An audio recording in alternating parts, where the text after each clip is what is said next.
The senior federal judge tasked with reviewing the materials seized by the FBI from Donald Trump's Mar-a-Lago estate sharply questioned the former president's attorneys Tuesday during their first hearing before his courtroom.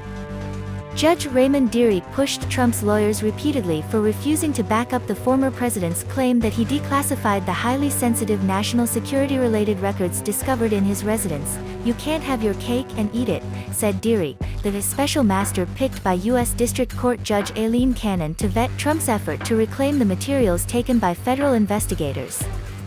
Trump has argued that the 11,000 documents taken from Mar-a-Lago were rightfully in his possession, including about 100 bearing classification markings that suggest they contain some of the nation's most closely guarded intelligence.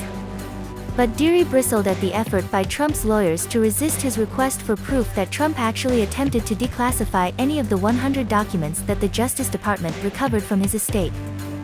Without evidence from Trump, Dearie said his only basis to judge the classification level of the records was the fact that they all bear markings designating them as highly sensitive national security secrets, including some that indicate they contain intelligence derived from human sources and foreign intercepts.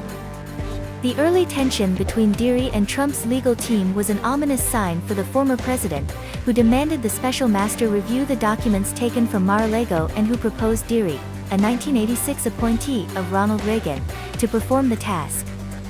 Prosecutors had offered two other names, but acceded to Trump's choice of Dearie. Trump's legal team entered the Brooklyn courthouse about a half hour before the hearing, braving jeers from a smattering of protesters, including one shouting, "Indict Trump."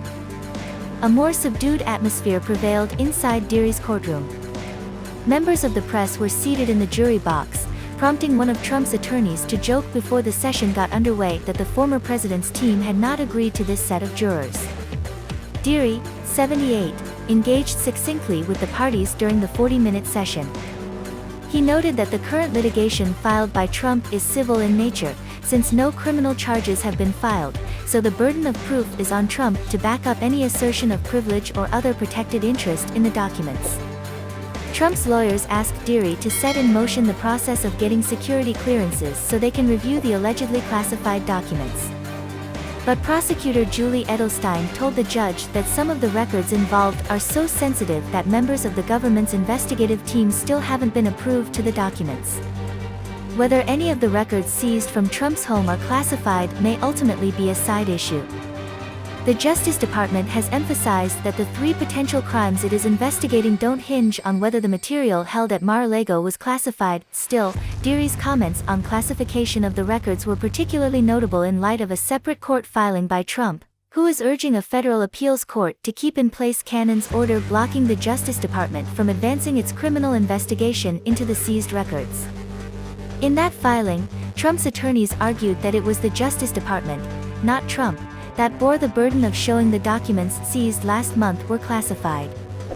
Dearie rejected that argument in his courtroom, saying that all that mattered were the markings on the documents. Don't forget to subscribe to our channel and turn on notifications for more news.